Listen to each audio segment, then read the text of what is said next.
ఎన్నికను మీరు నిర్ణయించారు. అంతేగాని ఆడలేక మధ్యలో ఓడిందని మీకు శాతగాక ప్రజలని కన్విన్స్ చేసుకోలేక పక్క పార్టీలకు వెళ్ళొచ్చి నీ పార్టీలకు చేరిన ఎమ్మెల్యేలను కాపాడుకోలేక ఒక మంత్రి అంటాడు రంగారెడ్డి, ఒక ఎమ్మెల్యే అంటాడు రంగారెడ్డి జిల్లా ఎమ్మెల్యే, మా జిల్లాకు మంత్రి పదవి ఇవ్వకపోతే నేను రేపు రాజీనామా చేసి పారేస్తా అంటాడు. ఇగో ఇది నీ అడ్మినిస్ట్రేషన్. నువ్వు చేసిన కులగణన నీ ఎమ్మెల్సీ ఒక ఆయన అంటు పెడతాడు పట్టపగలు. బీసీల కోసమే పుట్టింది కాంగ్రెస్ పార్టీ అని చెప్తే బీసీల కోసం మాట్లాడిన ఎమ్మెల్సీని సస్పెండ్ చేస్తుంది నీ పార్టీ. ఏది మీ సిద్ధాంతం? ఎటువైపోతుంది మీ పార్టీ? ఒకసారి ఆలోచించుకోండి. అందుకని మీకు పాలన చేత కాకపోతే మీ ఢిల్లీ హైకమాండ్ తీసేస్తుందా, మీరు దిగిపోతారా, మీరు ఆలోచించుకోండి. కానీ మీ చేతగానితనానికి మా పార్టీని, భారతీయ జనతా పార్టీని, నరేంద్ర మోడీ గారి నాయకత్వాన్ని, వారి కేబినెట్లో సీనియర్ మంత్రిగా ఉన్నటువంటి కిషన్ రెడ్డి గారి మీద వ్యక్తిగత దూషణకు దిగుతారు రేవంత్ రెడ్డి గారు. ఒక ఏళ్ళు మా వైపు చూపిస్తే 4 ఏళ్ళు మీ వైపు చూపిస్తున్నాయనేటువంటి నగ్న సత్యాన్ని రేవంత్ రెడ్డి గారు గుర్తుంచుకోవాలి. నేను మళ్ళీ చెప్తా ఉన్నా పిసిసి అధ్యక్షుల వారికి, ముఖ్యమంత్రి గారికి, మా మీద ఉత్తర కుమార ప్రగల్భాలు పలుకుతున్నటువంటి అందరూ కాంగ్రెస్ మంత్రులకు చెప్తా ఉన్నాం, మీ 14 నెలల పాలన మీద, మీరు చేసిన పనుల మీద, మీ 14 నెలలలో మేము ఇచ్చిన పైసల మీద మేము చర్చించడానికి సిద్ధంగా ఉన్నాం. బడ్జెట్ మీద మాట్లాడతారు వీళ్ళు అని ఏమైనా తెలుసా మీకు?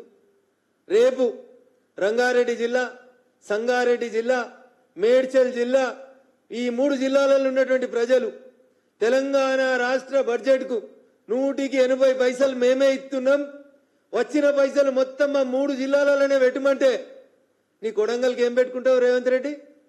నువ్వు పోతున్న వనపర్తికి ఏమిస్తావు, అచ్చంపేటకి ఏమిస్తావు, ఆదిలాబాద్కి ఏమిస్తావు, మహబూబాబాద్కి ఏడికెళ్ళి ఇస్తావు?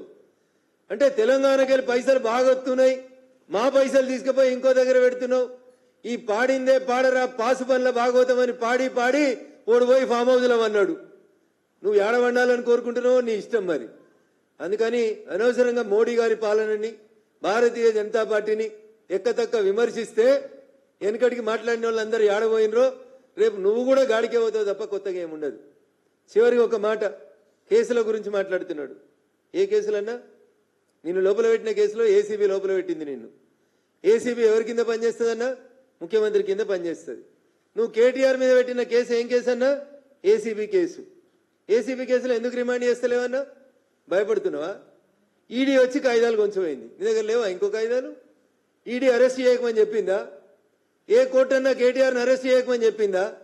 ఏనన్నా స్టే ఉన్నదా? ఇన్వెస్టిగేషన్ కాయిదాలు ఈడీ కొంచెమైంది, కిషన్ రెడ్డిని ఇప్పిమను. కిషన్ రెడ్డి ఇప్పితే నువ్వెందుకు, నీ ఏసీబీ ఎందుకు?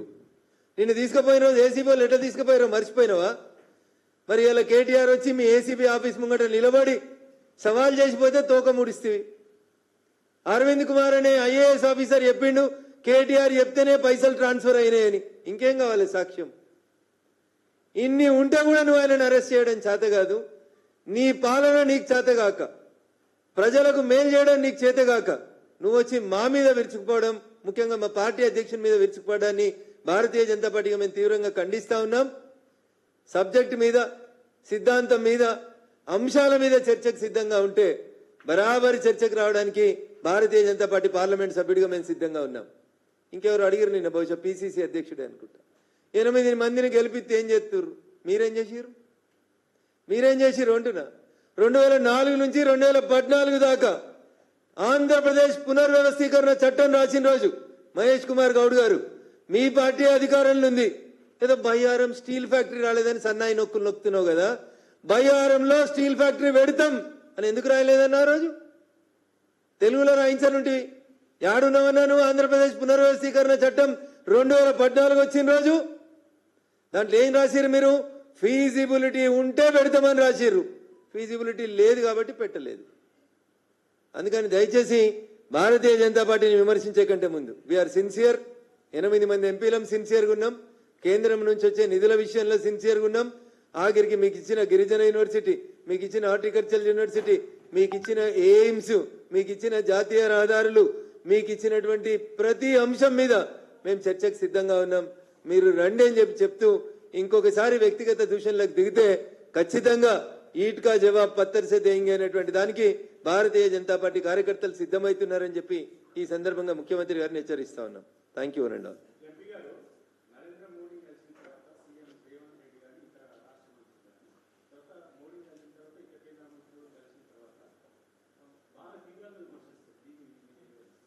అది వాళ్ళ సంస్కారానికి నిదర్శనం అన్న.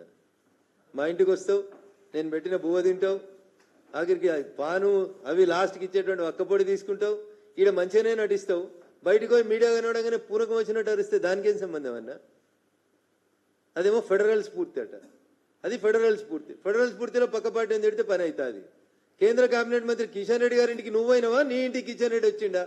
ఎవరు పోయినా? కిషన్ రెడ్డి గారింటికి పోయి ఉత్తరం ఇచ్చింది ఇదే రేవంత్ రెడ్డి కదా. మరి కిషన్ రెడ్డి గారితో ఏం పని కాదన్నప్పుడు కిషన్ రెడ్డి గారింటికి ఎందుకు పోయినావు?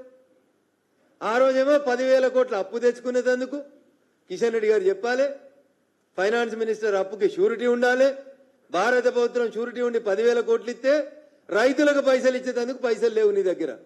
ఆ రోజు పరిస్థితి ఆ రోజు కిషన్ రెడ్డి మంచోడు, కిషన్ రెడ్డి గారింటికి పోవచ్చు. భోజనాలు చేసినంతసేపు మంచోళ్ళమన్నా, భోజనం అయిపోయి గేటు దాటంగానే బూతులు తిడతారు. ఇదేం సంస్కారం అన్నా? ఇది వాళ్ళ సంస్కారానికి నిదర్శనం తప్ప దీంట్లో మా తప్పేం లేదన్న. ఏ ముఖ్యమంత్రి వచ్చినా ఆఖరికి మమతా బెనర్జీ గారికి అపాయింట్మెంట్ ఇస్తారు, ప్రధానమంత్రి గారు స్టాలిన్ గారికి ఇస్తారు, రేవంత్ రెడ్డి గారికి ఇస్తారు, సిద్ధరామయ్య గారికి కూడా ఇచ్చారు, డికే శివకుమార్ గారికి కూడా ఇచ్చినాం. మేము ఈ దేశ అభివృద్ధి కోసం, అది కన్నడ ప్రజలు బాగుండడానికైనా, తెలుగు ప్రజలు బాగుండడానికైనా, తమిళ ప్రజలు బాగుండడానికైనా, ఈ శరీరం మొత్తం ఒక దేశం అనుకుంటే ఇది మొత్తం బాగుండాలనుకుంటున్నాం. కాంగ్రెస్ వాళ్ళు ఏంటంటే ఒక ముఖానికే powder, snow, fair and lovely రాసి ముఖం మంచి కనబడితే చాలనుకునే బాపతి కాంగ్రెస్. మేము కాలి బొటనవేరు దగ్గర నుంచి ఎంట్రుకల దాకా ఈ దేశం మొత్తం బాగుండాలని సమిష్టిగా పనిచేసే నిర్ణయాలు తీసుకుంటుంది భారతీయ జనతా పార్టీ.